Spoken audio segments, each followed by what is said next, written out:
မင်္ဂလာပါဒီချက်တွေကြိုးဆိုလိုက်ပါတယ်ဒီဗီဒီယိုလေးမှာတော့ဒီချက်က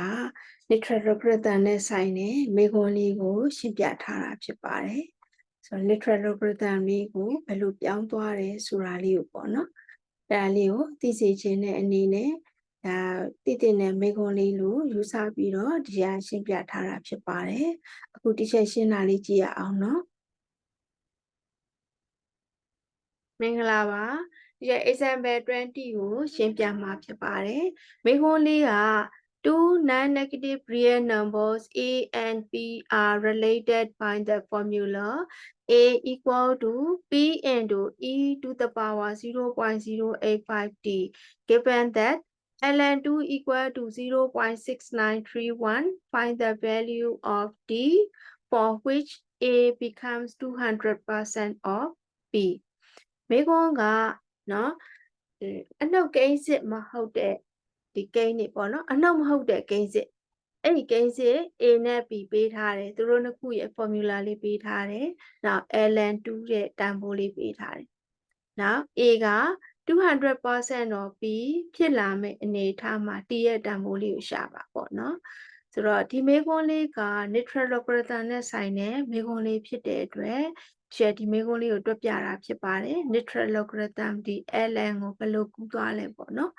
အဲ့ဒါလေးကိုသိစေခြင်းလို့ဒီမေခွန်းလေးကိုတွက်ပြတာဖြစ်ပါတယ်တကယ်လည်းဒီတွက်တဲ့မေခွန်းလေးလည်းဖြစ်ပါတယ်နော်ဆိုတော့ကြည့်ရအောင်နော် a equal to p into e to the power 0.085 t ပေးထားတယ်ပြီးတဲ့အခါကျတော့ ln2 equal to 0.6931 လို့ပေးထားတယ်ဒီတန်ဖိုးလေးရှာရမယ်ပေါ့နော်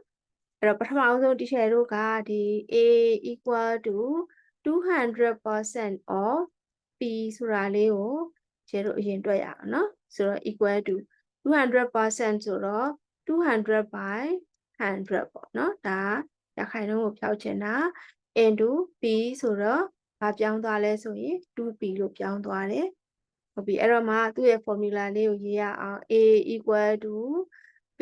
into e to the power 0.085d ဆိုတော့ဒီ a လေးနေရာမှာဒီဘက်မှာချက် 2p ထည့်လိုက်မယ် 2p equal to ဆိုရင်เนาะp into e to the power 0.085d ဆိုတော့ဒီမှာ p ကတစ်ဖက်နဲ့တစ်ဖက်နှစ်ဖက်စလုံးမှာပါတဲ့အတွက်ဒီ p ကပြုတ်သွားမယ်เนาะအဲ့တော့ဒီဘက်မှာ2ပဲရှိတော့မယ်2 equal to e to the power 0.085d ဒီအဆင့်လေးကိုရောက်သွားမယ်ဆိုတော့ဒီမှာဒီတို့ရှာမှာ t ဖြစ်တယ်ဆိုတော့သူ့ရဲ့ပုံစံလေးကဒါ exponential form ဖြစ်သွားတယ်ဆိုတော့ဒီလိုချင်တဲ့ဒီ t လေးကိုလိုချင်တဲ့ဆိုတော့ logarithmic form လေးကိုပြန်ပြောင်းရမှာဖြစ်တယ်ဆိုတော့အခု teacher တို့ဒီ exponential form ကနေပြီးတော့ logarithmic form လေးကိုပြောင်းမှာเนาะဆိုတော့ကြည့်ရအောင်ဒီဘက်က 0.085t equal to log 2 base e ဆိုတာလေးဖြစ်သွားအဲ့ဒါ exponential form ကနေပြီးတော့ဒါ logarithmic form ပြောင်းသွားတဲ့အခါမှာ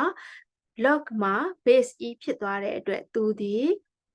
ln ဖြစ်သွားတယ်เนาะဒါ natural logarithm ပုံစံဖြစ်သွားတယ်သူ့ကိုဒီချက်တော့ ln လို့လည်းရေးတာ哦ဒါကြောင့်မို့လို့ 0.085 t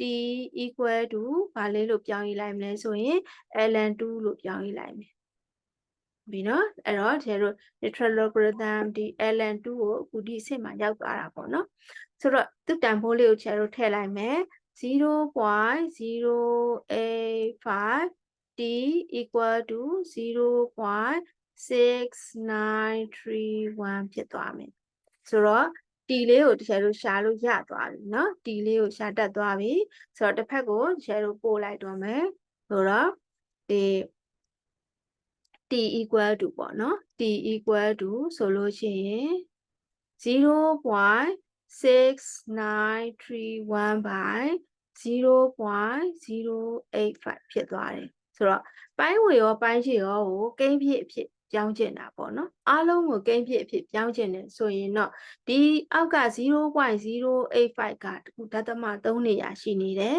အပေါ်မှာဒသမ4နေရာရှိတယ်အပိုင်းကိန်းတစ်ခုလုံးကြီးကိုကိန်းဖြစ်အဖြစ်ပြောင်းကျင်တာဖြစ်တဲ့အတွက်ကြောင့်ဒီအောက်က 0.0850 ဆိုတဲ့နော်ဒီဒသမ4နေရာအနေနဲ့တခြားတို့မြင်ရမှာပေါ့နော်အဲ့ဒါဆိုလို့ရှိရင်တော့တခြားတို့အားလုံးကိုကိန်းဖြစ်4နေရာအဖြစ်ပြောင်းလိုက်မယ်အဲ့တော့ A50 ဖြစ်သွားမယ်အပေါ်ကကြတော့6931ဖြစ်သွားမယ်ဟုတ်ပြီနော်ဒီနေရာဆင်းရရင်နော်အခုဒီဘက်အချမ်းရောက်သွားတဲ့အခါကိုကြိုက်တယ်လို့ရှင်းလို့ရပါတယ်နော်ဆိုတော့ equal to ရှင်းလိုက်တဲ့အခါမှာA131 by 850ဆိုတဲ့အဖြေလေးရတာပေါ့နော်ဟုတ်ပြီနော်ဆိုတော့မင်္ဂလာပါဒါကတော့ဒီမေခွန်းလေးကအဓိကကတော့ Natural Logarithm နဲ့နော်အကြောင်းအရာလေးကိုဒီချက်ကအဓိကထားပြီးပြောချင်တာဖြစ်ပါတယ်နော်ဆိုတော့နောက်တစ်ခါဒီ exponential form ကနေပြီးတော့ logarithmic form လေးကိုဒီပြောင်းပြီးတော့မတွက်ဖြစ်တာလဲကြာသွားပြီဖြစ်တဲ့အတွက်နော်ဒီလိုလေးပြောင်းလိုက်တဲ့အခါမှာ natural logarithm ဆိုတဲ့ပုံစံလေးဝင်သွားတယ်ဆိုတာလေးဟာဒီမေခွန်းလေးမှာအဓိကသိစေချင်တာဖြစ်ပါတယ်မင်္ဂလာပါ